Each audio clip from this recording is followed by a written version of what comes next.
bed. You don't need a chair after that one? How's it hurting? My leg's a little banged up for sure.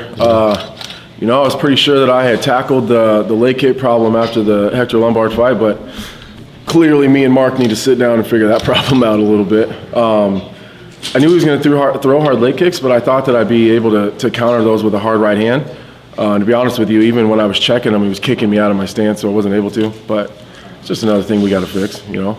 Yeah. I mean, interesting. At Media Day when we spoke, you said you were going to demolish him. It's not even going to be close, but I was reading some of the other interviews you did earlier in the week, and you kind of pretty much called it to a T. You're like, you know, if he doesn't finish me in the first round, he's going to slow down. In the third round, I'll get him, like something like that. Is that how you really saw the fight going more? I think I did a little bit of both, to be honest with you. I mean, even when I was on my back turtle, like, he never had me in any trouble. You know what I mean? I was fighting the wrist control. He never had me rocked on my feet. He didn't drop me. I'll give him that one takedown he got. You know what I mean? But, you know, this devastating, you know, world-class, most feared striker in the division, I don't know what you guys seen, but I seen him shooting takedowns. You know what I mean? Right. So I feel like I shut him out everywhere. But at the same time, I made it ugly like I had to. You know, I knew that the first round was going to be ugly. We had to clinch. I had to just make it ugly. You know what I mean? Like, you can't, there's a dude that is that strong and that powerful, and a guy that just throws so recklessly a little bit. You kind of just got to make those ugly. You got to clinch him. You got to hit him with the body. You got to circle. You got to move. You got to make that man work. And I think that's what I did. Do you feel you've silenced the critics now, or does it even matter at this point? Shit, I don't even care, man. Honestly, you know, I would say that the top three criticisms that I get are people talking about, you know, that I don't have a chin, which I think I silenced that. I think I took a couple clean Volkan Ozdemir shots that a lot of guys in the division didn't take. You know what I mean? I think that I was able to do that.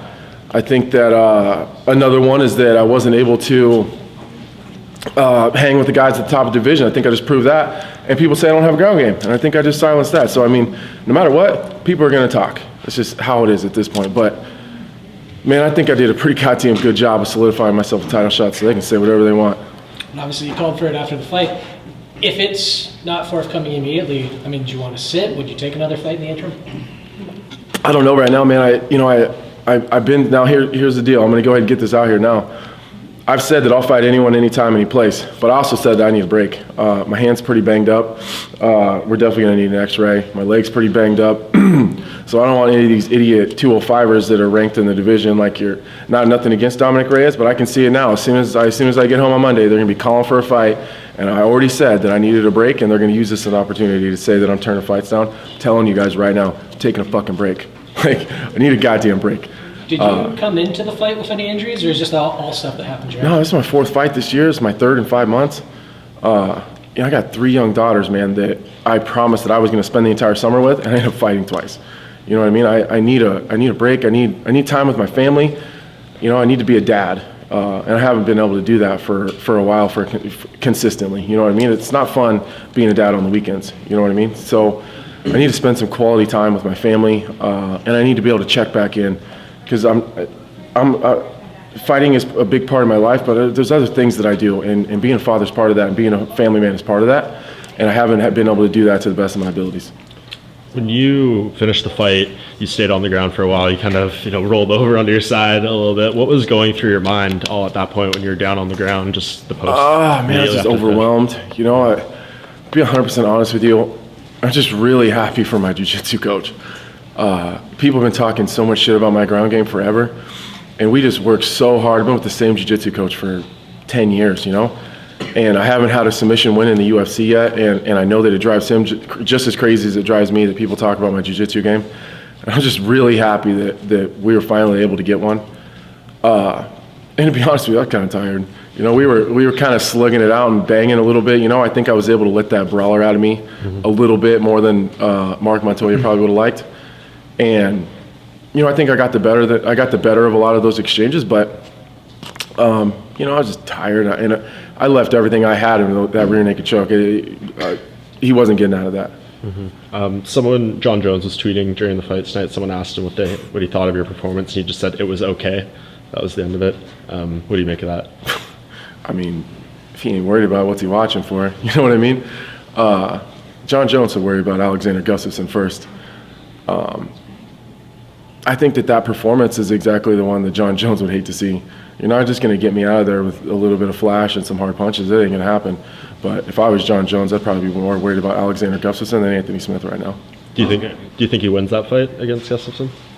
Not if he's more focused on what me and Volkan Ozdemir are doing. That's for damn sure. The best John Jones has to show up to win that fight. I'd imagine with all the time off that John is going to train his ass off. He claims that he didn't train at all for the first one. So if the real John Jones shows up, I'd imagine he gets it done. I hope he does, because that's who I want. That's no disrespect to Gustafsson. I want to be the man to take out John Jones. He's got to get through Gus first. Yesterday you weighed in fully clothed. You didn't seem stressed at all. Yeah. In great shape. Was it just because you didn't cut as much as before, as usual, or were you just? I cut 0 weight. Okay. 0 weight. I woke up. Jim Walter came in, told me we needed to get up and check my weight, and for whatever reason, I was up at like 4:30 in the morning. So I just happened to be like, I'm gonna go check my weight. So I ran downstairs at 4:30, checked it, and I was 206, like at 4:30 in the morning. So I just, I drank a bottle of water, laid down, and then I woke up and ran down there, and I slipped my shoes off and stepped on the scale, and it said 206. I was like, all right, cool. I don't have to undress. So I was fully fed. I walk around about 215 during camp. The week of the fight, we switch up some stuff. We take out all the sodium. But I don't miss any meals. I'm eating three large meals a day, all fight week, 2 snacks, 2 gallons of water.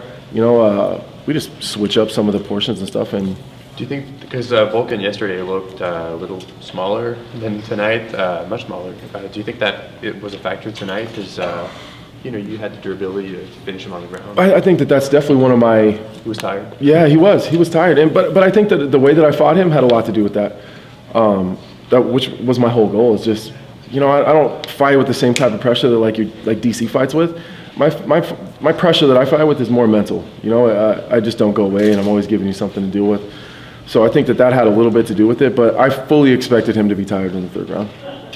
What do you see the timeline being here? Because obviously Jones and Gus fighting in December, and then DC is lingering. If Jones wins, maybe they do that 3rd fight before DC retires or something. So how do you factor into this? Is your hope that Jones wins, DC fights Brock, retires, and then just you're the next guy?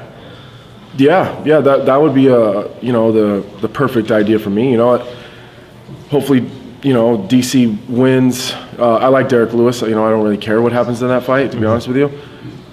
If DC wins, it'd be cool to see him fight Stipe or fight Brock or whatever the hell he's going to do. And then, maybe me and whoever wins John Jones and Gustafsson in July, International Fight Week in Vegas would be cool.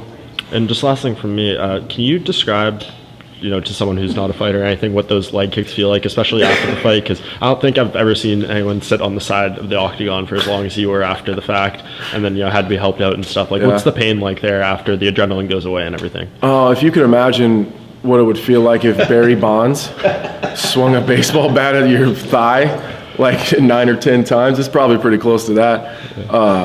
As I'm moving a little bit now, I'm trying to get the blood flowing. I'm starting to feel a little bit better, but man, I'm going to be a hurting unit tomorrow trying to fit my big ass on a plane. So it's terrible, man. It really is. And honestly, me and Mark, we need to spend a couple weeks just working on our leg kicks and stuff and just get better at defending them. You've been up here a couple times now. What's it been like fighting in front of the Canadian fans? Man, did you guys hear the crowd?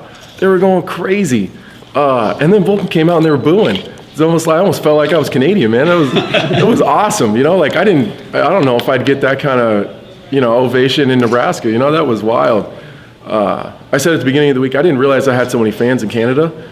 And man, when my music played and Return of the Mac came on, man, they were just wild. There's people dancing in the crowd, and it was amazing. The whole week has been awesome, man. I couldn't go anywhere without anybody, hollering and screaming, "Go Lionheart!" or, it was amazing. It was amazing, and I really look forward to fighting in Canada again. Yeah, for my money, Return of the Mac is one of the best walkouts in the game right now. So how did you, decide on that one? Honestly, 2 fights ago, Heidi is the one who always asks you what your walkout song is going to be. And for like a couple days when I was headed to practice, for whatever reason, I just was playing Return of the Mac. and I was just jamming, you know, and I would start my pad rounds with my boxing coach, Danny Molina, and I'd be like, man, put Return to the Mat on. For whatever reason, I was just jamming it. And kind of in that little jamming it phase, Heidi asked me what my walkout song was going to be, and I was like, Return to the Mat for sure. And then I came out to it in Germany, and the fans went crazy, and I think we're just going to stick with that for now. It's doing you well. It is.